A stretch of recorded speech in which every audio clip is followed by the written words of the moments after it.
Okay, so these slides actually come from the previous teacher that had this class. And I like some parts of it. So we're gonna show the slides of this instructor. And it starts off saying, what makes a well-designed logo? So up until now, we finished right at the brainstorming words part, right? So you should have a series of words that you've circled and isolated down to about 3 per, right? So you should have something like about 9 words or so. So now we're getting into the visual stage. You're going to take those words and start to sketch them. So in order to do that, we want to talk a little bit about what makes a well-designed logo. So well-designed logos are simple, ideally. So from memory, can you draw these logos in your head of McDonald's, Spotify, Instagram, and Levi's? And then what are the colors? We don't have to write them down. Let's just move on. So this is what that looks like, right? So well-designed logos are simple enough to be remembered easily. A good test is to see if people can draw a logo. The more complicated the design, the more difficult this becomes. So you can imagine like a Starbucks logo may be more difficult than the McDonald's logo. They are also scalable, so simple and then scalable. So you look at this logo, and it's not very good scalability. The logo type maybe is, but not the logo mark. And just to distinguish the difference, type is when you see letters.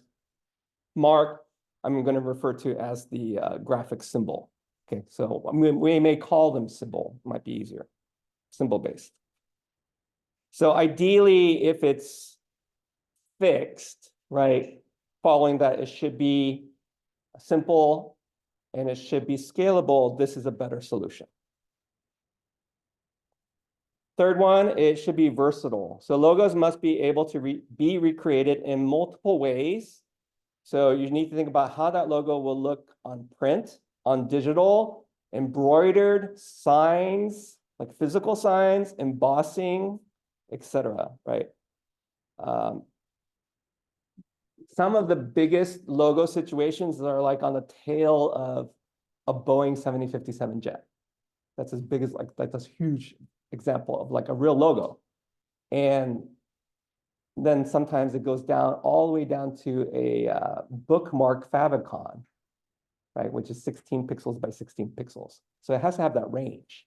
And not all logos fit in that range. So you have to think about like what might be some variables, right? Like a cropped version of that logo. So like if you think about like Starbucks, it's a very complicated design. It's simple, but yet also complex. So when it starts scaling down, does anybody know what happens when it gets too small and can't fit the Little Mermaid? I guess it's a siren. They call it a siren. It turns into the green star from The Crown. So that's the version that flips to. So technically, the logo is not strong enough to be scaled down. However, so there are ways to go around it. So just be aware, if you don't follow these 3 very specific rules so far, there are ways to do it. Appropriate logos should be relevant to the personality of a brand and be meaningful and appealing to its target audience. So you think about like Nike swoosh is like this quick feeling, abstract. You see the New York Times logo as it talks about the beginnings back in the day. And then Hasbro's playful. And then you think about like, is this upside down W a good logo? Or the 2 white birds talking to each other? So logo types, letter forms, and monograms are like the text-based logos. So here we see logo types, sometimes referred to as word mark. The results of carefully typographic exploration and not just randomly choosing a font. Designers consider the attributes of each letter form as well as their relationships between letter forms. In the best letter-based marks, letter forms are redrawn, modified, and manipulated in order to express the appropriate personality and positioning of the company in mind. Here are letter forms. Another way to think about letter forms are usually they're acronyms.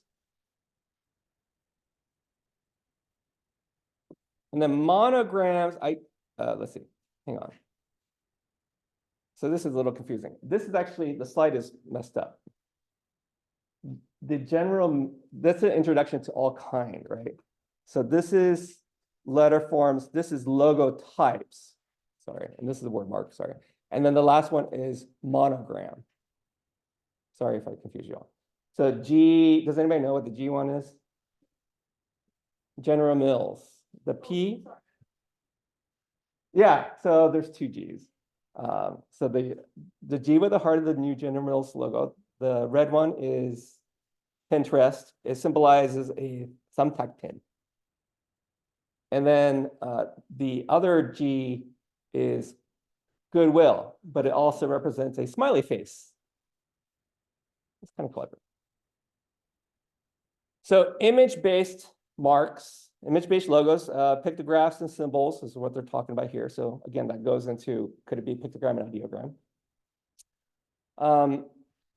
So pictorial logo uses a literal meaning to recognize the company. The image itself may be alluded to the company name or be symbolic of its brand attributes.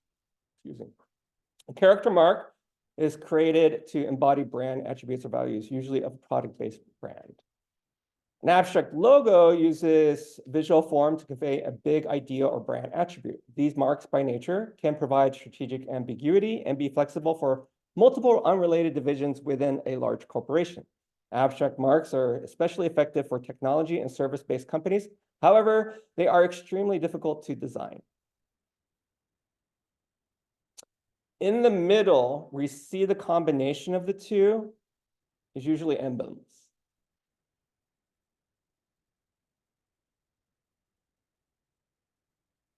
When you have both let's say a logo type and a symbolic logo, and you combine the two, it's known as a signature. So here we see the logo of the M, and then the word mark says University of Minnesota. When combined, it's known as a signature. Here are various other signatures, and for most identities today, logo identities today, you have to have a signature. Let me go back to the slide. However, some of you, there may be a situation where the symbol is the main thing that needs to be customized while you find an appropriate font for the word mark. So in that case, it's more, even though it may be signature, but technically you're working on it. Does that make sense? And versus like a custom writing. In this case, Wendy's is a custom job, right? So that I would say those two. Here are some others.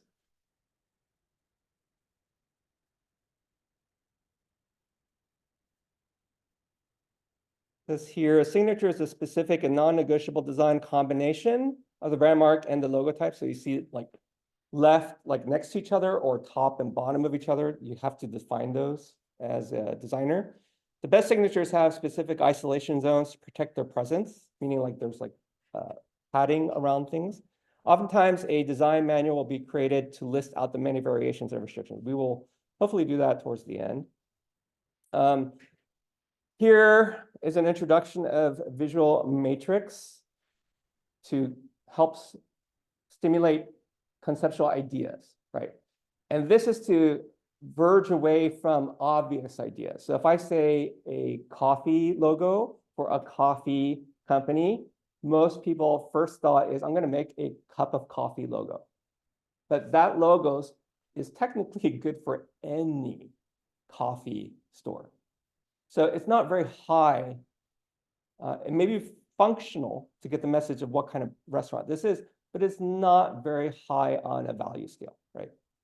So there are some exercises like this where you force words. So here are some branding words, and they picked up some other secondary meanings, and they put them on a matrix. And where those two words combine, you make a forced connection or a forced juxtaposition. So we're actually going to do this over the weekend, a variation of this. Continuing on, this is Paula Scher.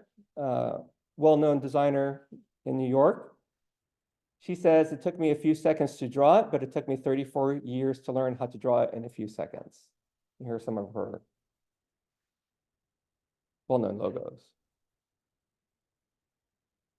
Really well-designed logos use Gestalt principles. Can anybody name a few?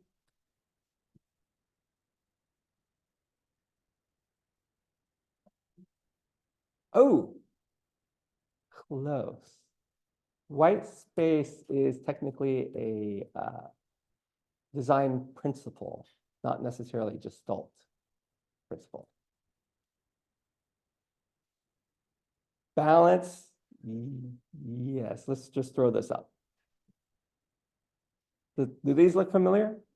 Okay. I know it's late in the day in the middle after spring break, so. So if you had to have a good understanding of, basically Gestalt is seeing multiple things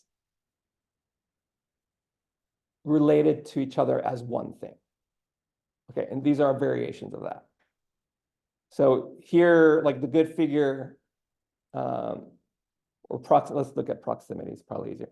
So here we see a number of there's 12 dots, but we see 2 columns. We see 2 groupings because of the lack of proximity between the two. Does that make sense? Okay, so here are various ones. We can talk more about it. Closure is a really big one. So we see a white square, but technically there is no square. They're just pie-shaped circles that exist. Right? But closure happens in the brain. So here are a few here. There is no S, but we see an S because of closure. There isn't 3 heads, but we see 3 heads. Figure out forcing something in front versus back. Continuity of things that means like seeing things align. And we see that as a grouping. So the top one is, I forgot the actual name of the company, but it's a Trojan, not Trojan, Spartan helmet, but a person's playing golf. You see it now? Yeah, it's very clever. Subway continuity is the arrow going through in theory, which sort of represents the subway action that happens through. FedEx also, by the way, FedEx has a white arrow in the E and the X pointing the direction of going.